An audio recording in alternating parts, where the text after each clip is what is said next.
आज की तारीख में परिभाषाओं ने इतना सत्यानाश किया है कि एक बैड टच और गुड टच के नाम पे ना जाने कितने पिता होंगे जो अपनी बेटियों को गले लगाने से डरते होंगे कि कहीं बेटी ना कहे कि बैड टच, क्योंकि स्कूलों में सिखाया जा रहा बैड टच, गुड टच। कल एक लड़की से मैं बात करता था, उस लड़की ने कहा गुड टच और बैड टच की क्या बात करूं, अब तो लड़कियां भी लेस्बियन हो गई हैं। लड़की अगर किसी लड़की को छुए तो भी उसमें बैड टच हो सकता है। गुड टच और बैड टच के नाम पे हमें किया क्या जा रहा है, तोड़ा जा रहा है, परिभाषाएं दी जा रही। क्या बैड टच एक पति का नहीं हो सकता? क्या बैड टच एक प्रेमी का नहीं हो सकता? पति बैड टच से फील करता है, आज तक तुम्हें परिभाषा नहीं दी गई, आज तक नहीं कहा गया पति का बैड टच। आज तक ये स्त्रियां आंदोलन जिसकी बात करती हैं, उठाती हैं, झंडा बुलंद करती हैं, कभी नहीं सोचती तुम किसके साथ सोगी, इसका अधिकार तुम्हें तुम्हारे पिताओं ने नहीं दिया। और बात करते हैं महिलाओं की रक्षा की।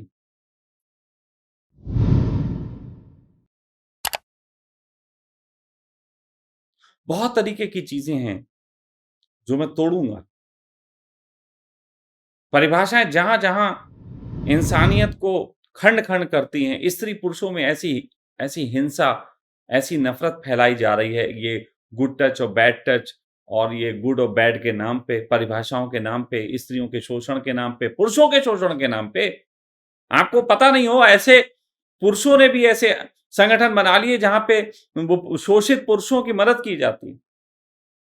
तो सोचो, शोषित पुरुष भी होते हैं, स्त्रियां होती हैं, जरूरी नहीं है। मैं कहूं अगर अपनी बात, तो मुझे मेरी बचपन में, मेरी एक बहुत छोटी एज में मुझे एक लड़की ने मेरे साथ जो है संबंध बनाए थे, तो मैं कहूं मेरे साथ रेप हुआ, एक महिला ने किया। गुड टच बैड टच,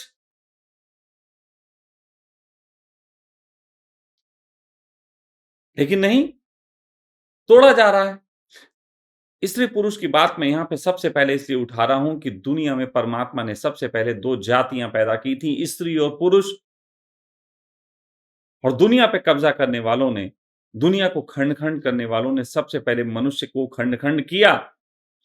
परिभाषाओं ने तुम्हें खंड खंड कर दिया। और गजब की बात यह है कि नेता भूमि के टुकड़े करते हैं, क्योंकि उन्हें हर भूमि पे अपने आप को प्रधानमंत्री बैठा के सिद्ध करना है कि मैं राजा हो गया। और ये महात्मा तुम्हारे चित्त के खंड खंड करते हैं। मैं दोनों को दोषी बताता हूं।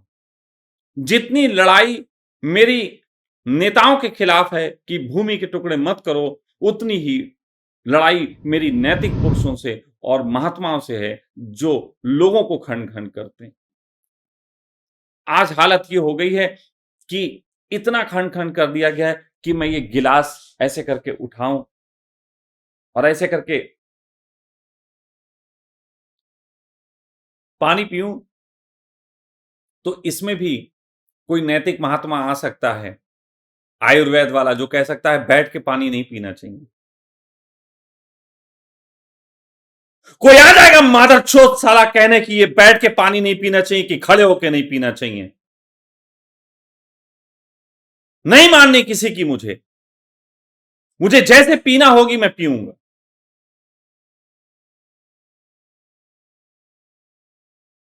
मेरा जीवन मेरा होना चाहिए, मैं तय करूंगा कि इसे मैं कैसे जीऊंगा। हां, मैं इसके लिए किसी पे हिंसा नहीं करूंगा, मैं उससे कहने नहीं आऊंगा कि तुम बैठ के पियो, लेकिन मैं उससे इतना जरूर कह सकता हूं कि मुझसे मत कहो कि खड़े होके पियो।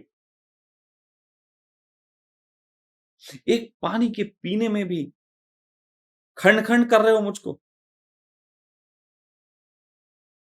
तो तुम क्या करोगे किसी के संबंधों में? ऐसे संबंध बनना चाहिए, ऐसे बनना चाहिए। अच्छा बच्चा पैदा करने के लिए टांगे उठा के संभोग करना चाहिए, बुरा बच्चा पैदा करने के लिए जो है दूसरे तरीके से करना चाहिए। कितना तोड़ोगे, कहां कहां तोड़ोगे? मैं पूरी ज़िंदगी इस कमरे में 5-7 अपने प्यारों के बीच बिताने के लिए तैयार हूँ। लेकिन मैं तुम्हें धोखा देके, तुम्हें खंड-खंड करके, तुम्हें तोड़ के इस दुनिया का सम्राट बनने के लिए तैयार नहीं हूँ। अगर जो ये ऐप जिसका नाम आपको नीचे लिखा दिख रहा है, अगर ये ऐप आप डाउनलोड करते हो, मुझसे जुड़ते हो, तो ये सोच के जुड़ना कि जिस जगह परिभाषाएँ तोड़ी जाती हैं, मैंने अपनी प्रोफ़ाइल में भी लिख रखा है कि यहाँ धारणाओं को गिराने का काम ज़ोरों पे चल रहा है। कृपया धारणाएँ मजबूत करने ना आएँ। लिखा हुआ है, इस बात के बावजूद लोग आ जाते हैं धारणाएँ बना के मुझसे जुड़ने।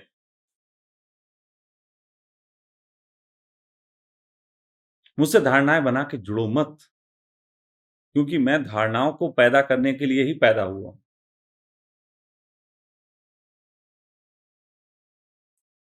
मैं अपने तरीके से एक नई धारणा तुम्हें देने के लिए पैदा हुआ हूँ, जिस धारणा के तहत तुम सिर्फ़ इंसान हो और विश्वास मानो, जो इंसान सिर्फ़ होता है। कई लोग इसमें नेगेटिव कमेंट्स करने आ जाएँगे कि फिर आपकी माने फिर सब उद्यत हो जाएँगे, लोग हत्या करेंगे, लोग रेप करेंगे, ऐसा नहीं है। इंसानियत के तल पे व्यक्ति जो पहुँच गया वो रेप नहीं कर सकता, वो किसी की हत्या नहीं कर सकता। अरे मुझसे पूछो, मैं किसी की नौकरी नहीं छीन पाया। और ये उस दौर की बात बता रहा हूँ जब आर्थिक तंगी से गुज़र रहा था। 10-10 रुपयों की दिक्कत थी। उस दौर में मैंने नौकरी नहीं चाहिए।